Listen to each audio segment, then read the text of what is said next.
ان کی ایک اور مشغلہ اس کا ذکر ہو رہا ہے کہ حالت انحطاط میں ان کے آباء و اجداد نے دینی تعلیمات کو پس پشت ڈال دیا تھا اور جادو کی تعلیم حاصل کرنے میں مگن ہو گئے،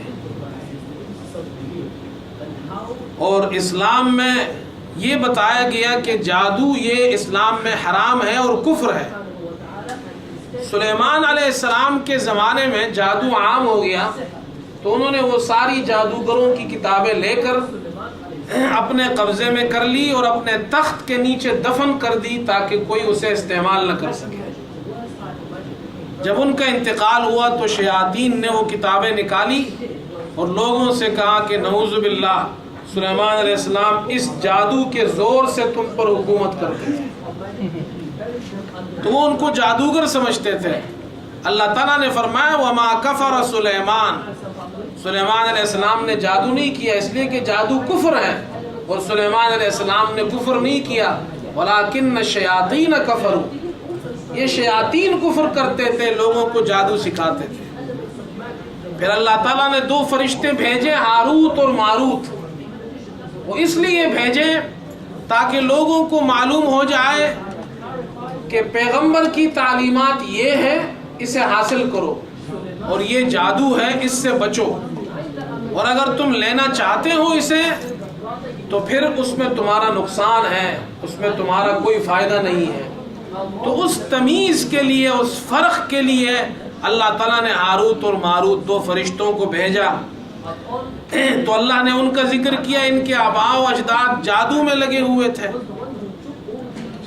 پھر آگے اللہ نے ذکر کیا مسلمانوں کو کہ تم ان سے مقاطعہ کرو، بائیکاٹ کرو ان سے، اس لیے کہ یہ تمہارے پیغمبر کا مذاق اڑاتے ہیں، تمہارے دین کا مذاق اڑاتے ہیں۔ یا ایھا الذین آمنوا لا تقولوا راعنا، راعنا کا عربی زبان میں معنی، سمپل معنی یہ ہماری رعایت کیجئے۔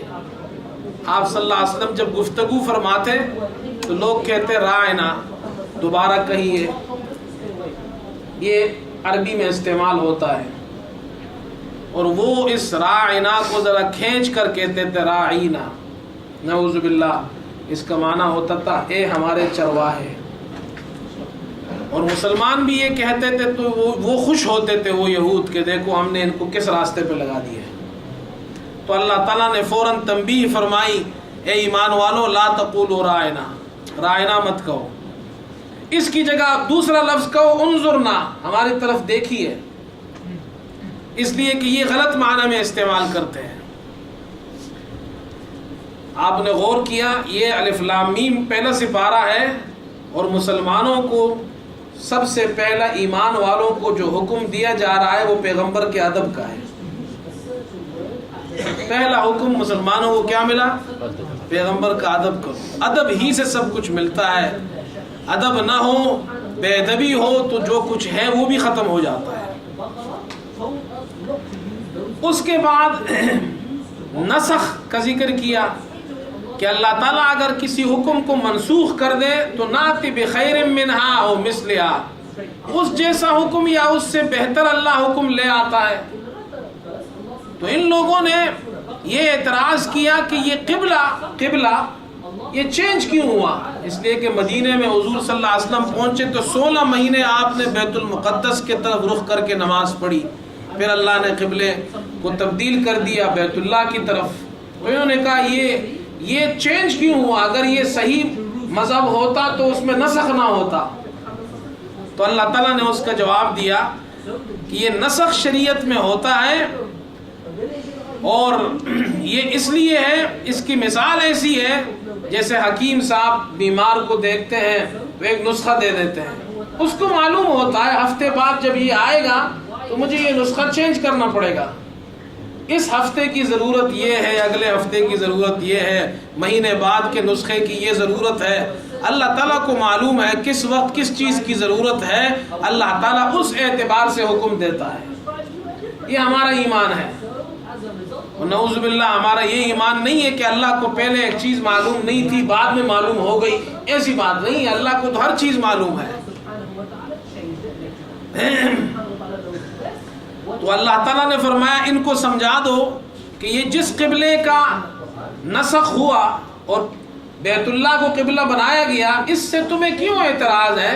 اس لیے کہ بیت اللہ کی تعمیر تو ابراہیم علیہ السلام نے کی تھی، جس کو تم بھی اپنا دادا مانتے ہو، جس کو تم بھی اپنا دادا مانتے ہو۔ ابراہیم علیہ السلام نے اس قبلے کی تعمیر کی تھی، اس بیت اللہ۔ تو وہ قصہ اللہ نے پورا ذکر کیا ابراہیم علیہ السلام اور ان کے بیٹے اسماعیل علیہ السلام نے۔ پھر اللہ تعالیٰ نے بنی اسرائیل کے پیغمبروں کو ذکر کیا ہے قرآن پاک میں اس جگہ، قولوا آمنا باللہ وما انزل الی ابراہیم و اسماعیل و اسحاق و یعقوب والاسباط وما اوتی موسیٰ و عیسیٰ وما اوتی النبیون من ربہم۔ جو تمہارے مسلک کے اور تمہارے مذہب کے مسلم التعظیم بزرگ ہے، جو بڑے بڑے بزرگ ہیں، ان کو تو ہم بھی مانتے ہیں، ان کے بنائے ہوئے قبلے کی طرف ہم رخ کر کے نماز پڑھتے ہیں، تمہیں اس پر کیا اعتراض ہونا چاہیے؟ پھر آگے اللہ پاک نے جواب دیا، پھر قبلے کا مسئلہ آیا کہ یہ بیوقوف لوگ کہیں گے مسلمانوں کے بارے میں، یہ کہیں گے کس چیز نے مسلمانوں کو ان کے قبلے سے پھیر دیا جس پر وہ پہلے سے تھے، یعنی بیت المقدس سے بیت اللہ کی طرف ہو گئے۔ تو اللہ تعالیٰ نے اس کی وجوہات بیان کی ہے کہ قبلہ یہ اس لیے اللہ پاک نے بیت المقدس کو قبلہ بنایا اور پھر بیت اللہ کی طرف حکم دیا۔ فرمایا لِنَعْلَمَ مَن يَتَّبِعُ الرَّسُولَ مِمَّن يَنقَلِبُ عَلَىٰ عَقِبَيْهِ، معلوم ہو جائے کون پیغمبر کی اتباع کرتا ہے، یہ پتہ چل جائے کون ہے جو اپنے خواہشات پر چلتا ہے اور کون ہے جو پیغمبر کی بات مانتا ہے۔ اس لیے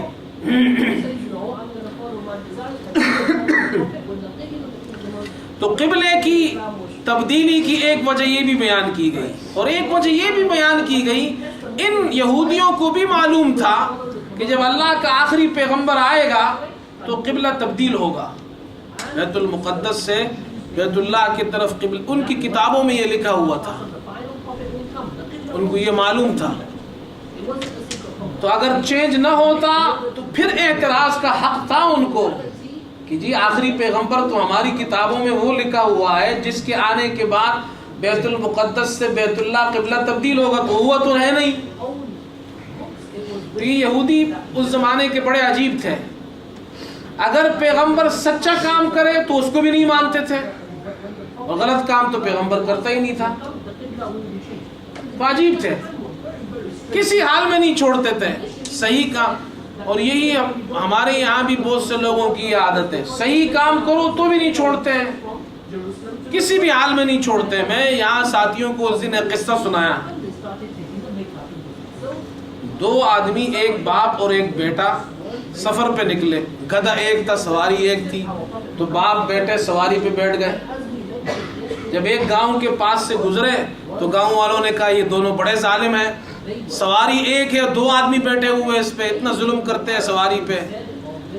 تو باپ اتر گیا، بیٹے سے کہا تو بیٹھ۔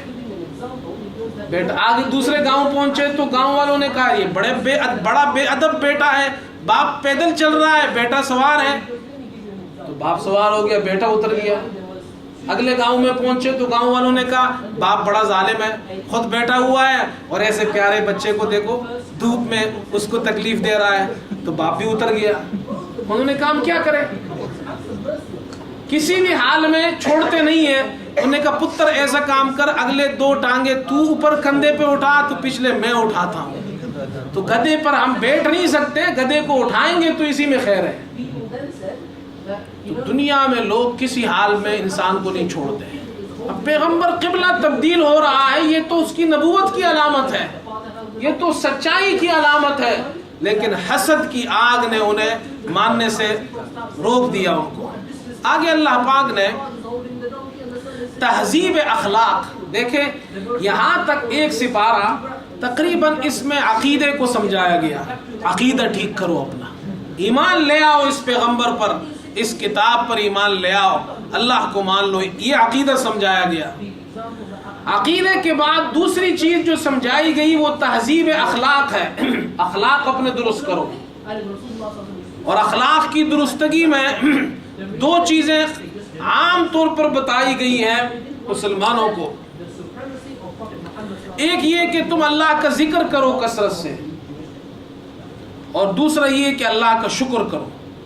فاذکرونی اذکرکم واشکروا لی ولا، اللہ کی ناشکری مت کرو. اللہ فرماتے ہیں میرے شکر گزار بنو، اور تم مجھے یاد کرو تو میں تمہیں یاد کروں گا.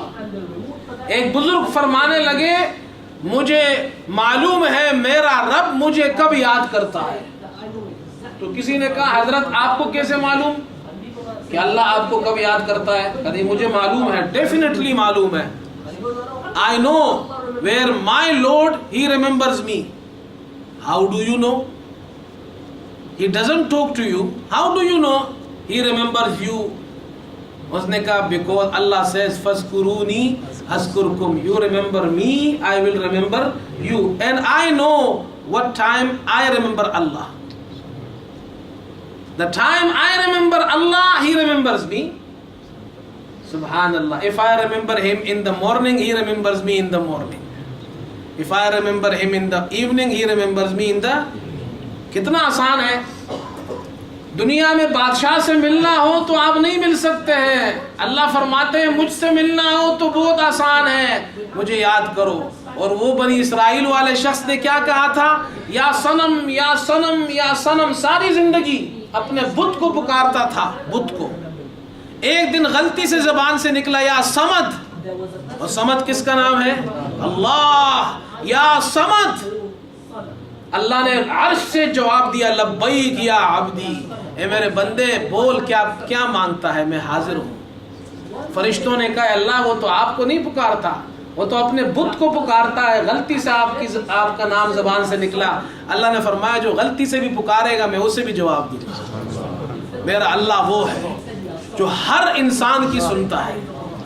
یہ اخلاق سکھائے جا رہے ہیں. اپنے اخلاق ٹھیک کرو. آگے سمجھایا جا رہا ہے صبر کرو، اللہ کا شکر کرو، اور اس کے بعد دوسری چیز کیا ہے؟ صبر کرو. صبر کی صفت تمہارے اندر ہونی چاہیے. ان اللہ مع الصابرین. صبر ایسی صفت ہے اس سے اللہ ملتا ہے. پھر فرمایا تعظیم شعائر اللہ کی کرو. جو شعائر اللہ ہے وہ بنیادی اور بڑی چیزیں جس سے اسلام کی پہچان ہوتی ہے، اس کا ادب کرو، اس کی تعظیم کرو. علماء نے لکھا ہے 3 چیزیں شعائر اللہ میں سے بہت بڑی ہے. ایک نبی اللہ، بیت اللہ، کتاب اللہ. ایک اللہ کا پیغمبر. اللہ کے پیغمبر کی بے ادبی کرنے سے آدمی کافر ہو جاتا ہے، اور بیت اللہ کی بے ادبی کرنے سے آدمی کافر ہو جاتا ہے، اور قرآن کی بے ادبی کرنے سے آدمی کافر. تو یہ 3 بڑی چیزیں ہیں، اس کی تعظیم کرو. میں ایک مرتبہ یہاں مسجد میں بیٹھا تھا، ایک آدمی وہاں پیچھے بیٹھا ہوا تھا، اس نے ٹانگیں قبلے کی طرف پھیلائی ہوئی تھی. تو میں اس کے پاس گیا، میں نے کہا بھائی اپنی ٹانگیں سکیڑ لو، بیت اللہ کی طرف پاؤں نہ پھیلاؤ. کہنے لگے کہ کون سی حدیث میں آیا ہے؟ اب یہ ایک بہت بڑا مرض ہے. یہ جو ہمارے نوجوان ہیں نا، یہ بیمار ہے، یہ سب بیمار ہے.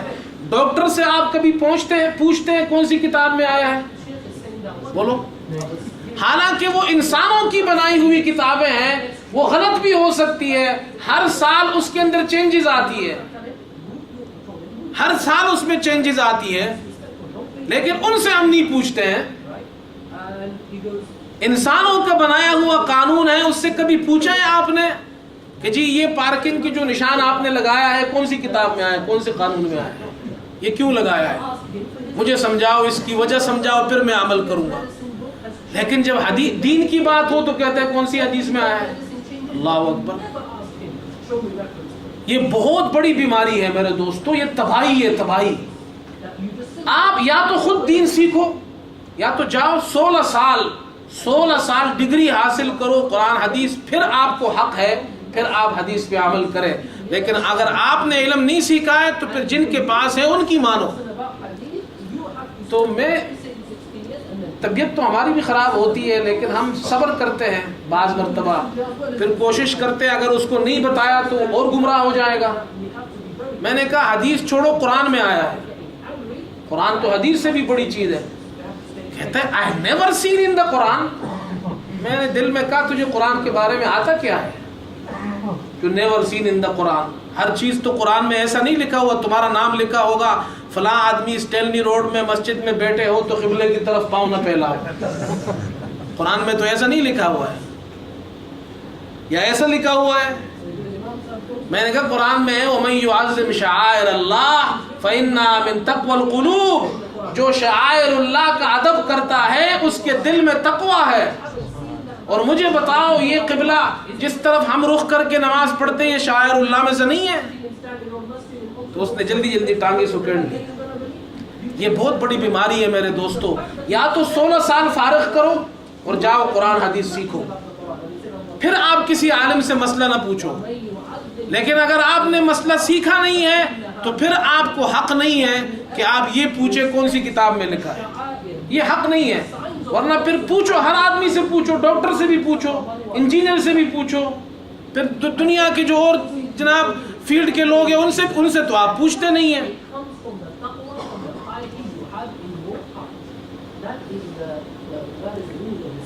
یہ باتیں میں آپ کی خیر خواہی کے لیے بتا رہا ہوں. میں اس لیے نہیں بتا رہا ہوں مجھ سے پوچھو. مجھ سے نہ پوچھو, کسی اور سے پوچھو, لیکن پوچھو. قرآن میں اللہ نے کہا فَاسْأَلُوا أَهْلَ الذِّكْرِ إِن كُنتُمْ لَا تَعْلَمُونَ. تمہارے پاس اگر علم نہیں ہے تو پھر پوچھو. اور قیامت تک قرآن بھی رہے گا, اہل علم بھی قیامت تک رہیں گے. پوچھو ان سے, جاؤ مسئلہ پوچھو. آپ کا کام ہے پوچھنا. اس نے مسئلہ بتا دیا, اس پہ آپ عمل کریں. آگے اللہ پاک نے اخلاق کی درستگی کے بعد اب تدبیر منزل ہے. کیا مطلب؟ سب سے پہلے قرآن عجیب کتاب ہے. قرآن شروع کرو تو سب سے پہلے قرآن کہتا ہے اپنے دل کو ٹھیک کرو. کیا کرو؟ ایک سپارے میں عقیدے کو سمجھایا, دل ٹھیک کرو اپنا. وہ صفات اپنے اندر پیدا نہ کرو جس سے گزشتہ قوم تباہ ہو گئی. وہ عادتیں اپنے اندر نہ لاؤ, اپنے دل کی اصلاح کرو. اس کے بعد دوسری چیز تہذیب الاخلاق, اخلاق درست کرو اپنے.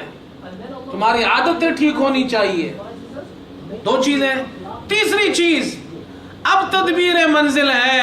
اب اپنے گھر میں, اپنے معاشرے میں, اپنے سوسائٹی میں, اپنے علاقے میں, اپنے شہر کو ٹھیک کرو. اب شہر اور علاقے میں سب سے پہلے آغاز کہاں سے ہے؟ اپنے گھر سے. تو انسان کی گھریلو زندگی میں سب سے پہلی ضرورت کیا ہے؟ کھانے پینے کی. سب سے پہلی بنیادی ضرورت کیا ہے فیملی کی؟ گھر میں سب کچھ ہو, کھانے پینے کو نہ ہونا تو بیوی بات نہیں کرتی ہے.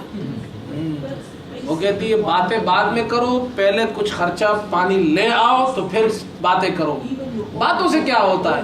تو اللہ تعالیٰ نے پہلے سمجھایا دل ٹھیک کرو, پھر فرمایا اخلاق ٹھیک کرو. اب تیسری چیز ہے بھائی, انسان کے ساتھ پیٹ بھی لگا ہوا ہے. اب تیسرے نمبر پر پیٹ ہے. پیٹ کون سے نمبر پر ہے؟ پہلے نمبر پہ دل, دوسرے نمبر پہ اخلاق, تیسرے نمبر پہ پیٹ. ہم نے پیٹ کو پہلے نمبر پہ کر دیا ہے. ہاں, پہلا نمبر کس کو دیا ہے؟ پیٹ کو. وہ اکبر الہ آبادی نے کہا تھا نا, پیٹ سے دل نے کہا رتبہ ہمارا ہے بڑا. پیٹ اور دل میں جھگڑا ہو گیا تو دل نے کہا ہمارا رتبہ بڑا ہے اس لیے کہ ہم دل انسان کے جسم میں بادشاہ کی طرح ہے. تو پیٹ سے دل نے کہا رتبہ ہمارا ہے بڑا, ساغر جمشید ہم ہیں تو ہے بنیے کا گھڑا. ہم تو ساغر جمشید ہے, جمشید بادشاہ کو کہتے ہیں, اس کے ساغر ہے. وہ ساغر جس میں بادشاہ جناب شراب پیتا ہے وہ ہم ہے. یعنی معنی یہ دل میں بادشاہ ہے تو مسلمان کے دل میں اللہ ہے. مسلمان کے دل میں اللہ. اور تیری مثال تو وہ بنیے کے گھڑے کی طرح ہے. بنیا جو ہوتا ہے وہ اپنی بنیا کنجوس مشہور ہے, تو اس کا جو گھڑا ہوتا ہے نا اس میں ہر چیز ڈالتا ہے, کوئی چیز ضائع نہیں کرتا. جو چیز ملی اس میں ڈال دی. پرانے چپل ہے وہ بھی اس میں, پرانے کپڑے ہے وہ بھی اس میں, دنیا کی ہر چیز اس کے گھڑے میں موجود ہے. تو پیٹ دل نے کہا ہمارے یہاں تو بادشاہ ہے اور تیرے پیٹ میں تو بنیے کا گھڑا ہے, ہر چیز تیرے اندر ڈالتے ہیں. تو پیٹ نے کہا اچھا یہ تو ہماری خوب تعریف کی آپ نے. تو پیٹ سے دل نے کہا رتبہ ہمارا ہے بڑا، ساغر جمشید ہم ہے تو ہے بنیے کا گھڑا، پیٹ بولا اصطلاح ہے تیری سب منسوخ ہے۔ ہاں اب یہ پرانی باتیں سب منسوخ ہو گئی ہے، پیٹ بولا اصطلاح ہے تیری سب منسوخ ہے، اب ہے ہم غربی گودام اور تو ہے شرقی جھونپڑا۔ ہم ماڈرن ہو گئے ہیں، اب ہم وہ پرانی چیزیں نہیں کھاتے، اب ہم کیک کھاتے ہیں، ہم پیزا کھاتے ہیں، ہم کوک پیتے ہیں، اب ہم ماڈرن ہو گئے ہیں۔ تو پیٹ کا نمبر، تو اللہ نے پیٹ کا بھی خیال رکھا ہے، لیکن ترتیب کیا ہے؟ پہلے دل ٹھیک کرو، پہلے دل کی اصلاح کرو۔ ہمیں اپنی دل کی فکر نہیں ہے، دل میں کیا کیا گندگی ہے۔ رسول اللہ صلی اللہ علیہ وسلم نے فرمایا جب انسان مسلمان ایک گناہ کرتا ہے اس کے دل میں سیاہ نقطہ لگ جاتا ہے، اگر وہ توبہ کرتا ہے تو اللہ دل کو صاف کر دیتا ہے۔ دل سے گناہ دھلنے کا ایک ہی طریقہ ہے توبہ۔ جب مسلمان روتا ہے، استغفار کرتا ہے، اللہ اس کے دل کو نور سے بھر دیتا ہے، صاف کر دیتا ہے۔ جیسے ہم اپنے بدن کو اچھے کپڑے پہنتے ہیں، میک اپ کرتے ہیں، یہ نوجوانوں کو دیکھو سر کے بال ہے موٹر وے بنائے ہوئے ہیں، سروں میں کوئی ادھر موٹر وے ہے، کوئی ادھر ہے، ادھر کانوں میں کچھ پہنا ہوا ہے، یہاں جناب گلے میں کچھ ہے، ہاتھوں میں کچھ ہے، پتہ نہیں بعض لوگ زبانوں پہ کچھ لگایا ہوا ہے اندر۔ کیوں؟ میں خوبصورت لگوں، میں خوبصورت لگوں، اندر دل سیاہ ہے، گندا ہے۔ اللہ فرماتے ہیں سب سے پہلے دل کو، گاڑی میں آپ کے پاس جو گاڑی ہے، فراری ہو آپ کے پاس، اوپر سے پالش چمک رہی ہو، شائننگ ہو، لیکن اندر سے انجن فیل ہو اس کا، تو وہ فراری کسی کام کی ہے؟ ہاں؟ ہماری جو فراری، یہ جو بدن ہے یہ اللہ نے بنایا ہے، دل اندر سے فیل ہے، اوپر پالش کر رہے ہیں، اوپر لگے ہوئے ہیں، رگڑا لگا رہے ہیں، رگڑا۔ صبح اٹھتے سب سے پہلے جسم پہ رگڑا لگاتے ہیں۔ رسول اللہ صلی اللہ علیہ وسلم نے فرمایا یہ دل کالا ہو جائے، جب ایک گناہ کرتا ہے دل سیاہ، دوسرا کرتا ہے اور توبہ نہیں کرتا تو سیاہی بڑھتی بڑھتی بڑھتی، دل اتنا سیاہ ہو جاتا ہے، کلا بل ران علی قلوبہم، اس دل میں زنگ لگ جاتا ہے، زنگ۔ اس کے بعد پھر اللہ اس کو توبے کی توفیق نہیں دیتا ہے۔ تو دل کو پہلے ٹھیک کرو، پھر اس کے بعد اخلاق کو ٹھیک کرو، پھر اس کے بعد پیٹ کی فکر ہے۔ ان فی خلق السماوات، اللہ فرماتے پیٹ کے لیے ہم نے اتنا بڑا انتظام کیا ہے، رات بھی بنائی، دن رات بنایا آرام کے لیے، دن بنایا کام کے لیے۔ اب دن میں کیا کام کرو؟ والفلک التی تجری فی البحر بما ینفع الناس، خشکی میں بھی لوگ محنت کر رہے ہیں، اور جناب سمندروں میں دیکھو کشتیاں چل رہی ہے، جہاز چل رہے ہیں، اس میں سامان ادھر سے دنیا کے ایک ملک سے دوسرے ملک سامان آ رہے ہیں، جا رہے ہیں۔ ہم نے آسمان سے پانی اتارا، نیچے سے زمین میں سے اللہ پاک نے اناج اگایا، پھر وہ اناج کٹتا ہے، پھر وہ اناج صاف ہوتا ہے، پھر بوریوں میں جاتا ہے، خچروں پہ، جانوروں پہ، ٹرکوں میں، پھر وہ شپ میں، پھر وہاں سے جہازوں میں، پھر وہ جناب گندم اگتی ہے پاکستان میں، اور پھر جناب پہنچتے پہنچتے کچھ دنوں بعد یہاں پہنچتی ہے اور ہمارے منہ میں جاتی ہے۔ اللہ فرماتے یہ سارا نظام میں نے بنایا ہے، کیوں؟ تمہارے پیٹ کے لیے۔ اس کے بعد تو ایک تو یہ ہے کہ تم پیسہ کماؤ، کاروبار کرو، بزنس کرو حلال طریقے سے۔ پھر آگے فرمایا یا ایھا الناس کلوا مما فی الارض حلالا طیبا۔ ایک بات یاد رکھنا، چیزیں ہم نے بنائی ہیں، لیکن اس پیٹ کو خراب مت کرنا۔ جو آپ کے پاس گاڑی ہے ڈیزل کی، اس میں ڈیزل ڈالتے ہیں یا پیٹرول؟ اور پیٹرول گاڑی میں کیا ڈالیں گے؟ پیٹرول ڈالیں گے۔ ڈیزل والی گاڑی میں ڈیزل، ٹھیک ہے۔ اللہ پاک نے فرمایا میں نے یہ پیٹ بنایا ہے، اس کے اندر جو کچھ جانا ہے فیول وہ بھی میں نے مقرر کیا ہے۔ اچھا کسی کے پاس ڈیزل گاڑی ہو اور وہ اس میں پیٹرول ڈالے، اور آپ اس کو کہو بھائی جان ذرا آنکھیں کھولو، یہ ڈیزل گاڑی ہے اس میں پیٹرول نہ ڈالو، وہ کہے کہ آپ کو کیا کام ہے، میری گاڑی ہے، میری مرضی ہے، میں جو کروں، ایسا کہے گا آپ سے؟ نہیں، وہ کہے گا تھینک یو ویری مچ، کہے گا نہیں۔ اللہ تعالیٰ نے فرمایا یہ پیٹ میں نے بنایا ہے، مجھے معلوم ہے اس میں کیا چیز جانی چاہیے، حلالا طیبا، وہ حلال بھی ہو اور پاک بھی ہو، صاف ہو، حلال پاک چیز اس میں ڈالو. گندی چیز ڈالو گے، حرام چیز ڈالو گے، یہ پیٹ گندا ہو جائے گا، اور اس کے گندا ہونے سے کیا ہوگا؟ اللہ اکبر. رسول اللہ صلی اللہ علیہ وسلم نے فرمایا جو انسان کے بدن کا گوشت وہ حرام سے بڑھتا ہے، کانت النار اولا بہ، اللہ فرماتے قیامت کے دن جہنم کی آگ میں جائے گا. اللہ اس کی دعائیں نہیں قبول کرے گا، اس کی عبادت قبول نہیں ہوگی. اس لیے حرام سے بچو. اس میں شراب مت ڈالو، اس میں گندی چیز مت ڈالو. اللہ کے نام پہ جانور کٹا ہوا ہو، بسم اللہ پڑا ہوا ہو اس پہ، وہ کھاؤ. جس پہ اللہ کا نام نہ ہو، بسم اللہ نہ ہو، حرام ہو، اس سے بچو. حلال چیز ڈالو اس میں. پھر آگے اللہ پاک نے فرمایا یہ تمہارا دل بھی ٹھیک ہو گیا، اخلاق بھی ٹھیک ہو گئے، گھر کے اندر جو کھانے پینے کی ضرورت ہے، پیٹ کا نظام ہے، وہ بھی ٹھیک ہو گیا. آگے اللہ پاک نے فرمایا اب تھوڑا سا باہر آ جاؤ. معاشرے میں آپ رہتے ہیں، وہاں مساوات ہونی چاہیے، برابری ہونی چاہیے، رائٹس کا خیال رکھو. گھر میں بھی ہو، معاشرے میں بھی ہو، باہر بھی ہو، کسی پہ زیادتی مت کرو. یا ایھا الذین آمنوا کتب علیکم القصاص فی القتلی، اے ایمان والو تم پر مقتولوں میں برابری، مساوات کو فرض کیا گیا ہے. مسئلہ تو مقتولوں سے متعلق ہے، لیکن شاہ صاحب فرماتے ہیں قصاص کا معنی قتل کے نہیں ہے، قصاص کا معنی مساوات اور برابری کے ہے. جو تم میں سے بڑے ہیں وہ گھر کا بڑا ہو تو وہاں بھی مساوات برابری کا خیال رکھے. جو شہر میں حاکم ہے وہ شہر میں مساوات کرے، جو حکومت میں حاکم ہے وہ حکومت اپنے رعایا میں مساوات کرے، وہ کسی پہ ظلم اور زیادتی نہ کرے.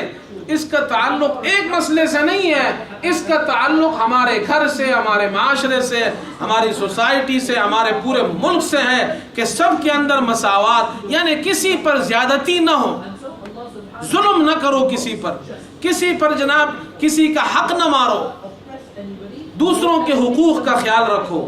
یہ ایک نظام اللہ تعالیٰ نے سمجھایا، اس کا خیال رکھو. پھر آگے فرمایا کتب علیکم اذا حضر احدکم الموت ان ترک خیرا الوصیہ. مالدار کے لیے وصیت میں انصاف کا خیال رکھنا لازمی، یہ پہلے تھا. تو اسی طرح ہر معاملے میں عدل اور انصاف تمہارے لیے ضروری ہے. جو اللہ کا حکم ہے اس کو پورا کرو، جو اللہ کا حکم ہے. امیر ہے تو اس پر جو اللہ کے احکامات ہیں وہ اس کو نافذ کرے، عدل اور انصاف کرے، اپنے سوسائٹی میں ظلم نہ ہونے دے. پھر جب انسان کا دل بھی ٹھیک ہو جائے، اخلاق بھی ٹھیک ہو جائے، گھر بھی ٹھیک ہو جائے، معاشرہ بھی ٹھیک ہو جائے، اب ایک اور چیز کی ضرورت ہے جس سے معاشرہ مضبوط ہوتا ہے، حکومت، رعایا، ملک مضبوط. وہ کیا چیز ہے؟ وہ تعلیم. کوئی قوم بھی تعلیم کے بغیر ترقی نہیں کر سکتی. یہ یاد رکھیں. آپ کے پاس بہت پیسہ ہو، تعلیم نہ ہو، آپ ترقی نہیں کر سکتی. تو اللہ پاک نے فرمایا شہر رمضان الذی انزل فیہ القرآن. مسلمانوں کی تعلیم کا پہلا سورس قرآن ہے، قرآن سے اپنا تعلق. یہ اس مسئلے کو بیان کیا گیا اس صورت میں. اس کے بعد پھر فرمایا اگر جب تم ایک ملک میں رہتے ہو، ایک نظام تمہارے یہاں ہے، دنیا کا کوئی بھی ملک ہو، تو ان کو چاہیے کہ وہ اپنے نظام کو مضبوط بنائے اور پھر وہ اس کی حفاظت بھی کرے. وَقَاتِلُوا فِي سَبِيلِ اللَّهِ الَّذِينَ اگر کوئی حملہ کرتا ہے يُقَاتِلُونَكُمْ، تمہارے ملک پہ کوئی حملہ کرتا ہے، تمہارے ملک کو نقصان پہنچاتا ہے، تم اپنے ملک کی حفاظت کرو، اپنے نظام کی، کیونکہ تم نے اتنی محنت کی ہے، تعلیم کا نظام بنایا ہے، تم نے معاشرہ بنایا ہے، تم نے امن بنایا ہے، تم نے لوگوں کو ان کے حقوق دیے ہیں، تم نے لوگوں کے ساتھ اچھائیاں کی ہیں، تم نے انسانوں کا خیال رکھا ہے. اب اس ملک کا، اس نظام کا خیال رکھنا بھی ضروری ہے. دنیا کے ہر ملک کو یہ حق حاصل ہے. تو اللہ پاک نے تو یہ قرآن دنیا کے ہر انسان کے لیے بھیجا ہے کہ جب تم اپنے ملک میں عدل والا نظام لے